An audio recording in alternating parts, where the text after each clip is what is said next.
About Evan late in games, he put the ball in his hands. Did you like the composure he showed there at the end of the game? Yeah, because it took us out a little bit of what we were trying to get to. We were trying to get Evan and Booch both involved, and they did a pretty nice job. And so he just did what you should do. He put the ball on the floor and tried to make a play.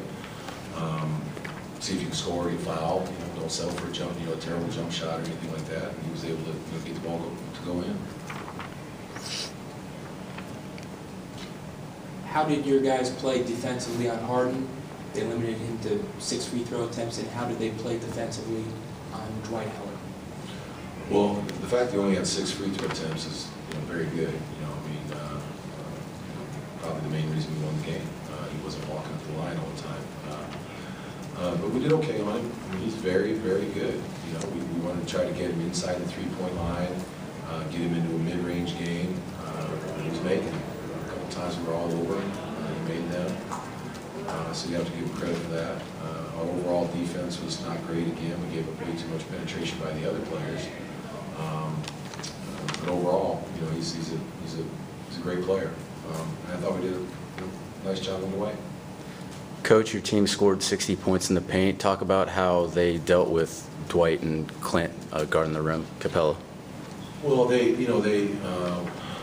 when we got hit in the second half, he went small, and initially that didn't bother us. We found Tobias under the basket for an easy layup, and they started switching everything, and that's where we got a little bit bogged down. We started holding the ball a little bit too much. Before that, though, we were able to drive and get to the goal. Not whatever we wanted, but we got in a good rhythm that way. But that really kind of busted up the rhythm of the game. We literally started holding too much, and we're never very good when we play that way. Houston's been up and down with their record this season, but they've got as much talent as any team in the game. Does it show you something about your bunch to hold firm at the end against a really good team like that? Well, we've been doing that for the most part. We've got games that, where we've lost close games, but it hasn't been, because we've come unhinged or anything really. It's just, maybe we haven't been able to make a play or something like that. Like if Evan's ball doesn't go in, so.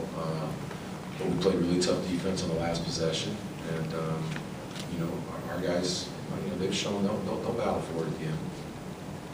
Talk about Aaron Gordon's evening. He had those 14 points in the second quarter, and then he saw some defensive action against Harden in the second half. Yeah, I thought he did a really nice job on James.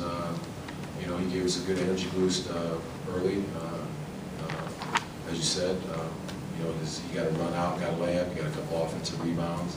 A couple of the shots went in, but a couple of them were, maybe ill-advised, but they went in for him. But when he's the type of player who plays with a lot of energy, he generally gets something done out there. The lead seemed to unravel there in the fourth quarter. What changed? What did you see changed in the way the guys were playing at that point, especially with that second? Yeah, just two things were happening. We were giving up a ton of penetration, and at the same time, we were kind of standing and watching. The teams that go small and start switching everything, generally you can catch them, ball watching and back cut them and things like that. We had one nice back cut to Evan, but we just kind of got away from it. And, struggled to get the ball into Booch, and then when he did get it, we kind of stood and watched instead of continuing, kind of our passing and cutting game. So it's we're fortunate to get it because the momentum seemed to really be going in their direction, but we were able to make enough big plays.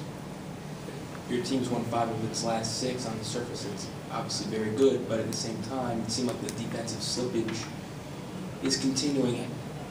Is it a question of getting through to guys? Is it a question of buying in again, or is it just that you guys have faced some good offensive teams lately?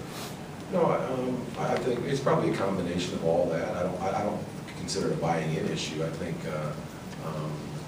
we've a lack of practice time. We're in the season now. It's, we can't go out tomorrow and practice for 2.5 hours and knock heads like we would in training camp. And so we definitely have had some slippage, and we just got to on the fly here. Try and hope we can get it back because it will burn us. There's absolutely no question at some point if we don't. It's got like 4 really good games in a row from Evan. Do you feel like he's coming out of that bad stretch he had and kind of showing some confidence again? Yeah, for sure. I thought he did a respectable job with James too. The guy goes 12 for 18, and I'm up here talking about job on him. You know?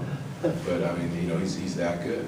And as I mentioned this morning, you know, you cannot weather a 15, 16, 17, 18 free throw game out of the guy. So, you know, at the very least, we did that. And Nick was efficient, 10 of 16, 21 points. Especially early. Yeah, has anything sparked him lately? He was, guess what, his last 5 games, he's probably averaged 20-some-odd points. Well, I don't know about, I mean, he can answer that. He's just, you know, he's in a nice rhythm. You know, he's shooting the ball well. His postgame is going. And it's, you know, anytime somebody like that, you can go to them early in a game and they can get you baskets, it immediately relaxes everyone else. And, you know, he's been doing that a lot for us. And he's been getting baskets. He didn't tonight, but he's been getting baskets late in games as well. Everyone good? All right, thank you.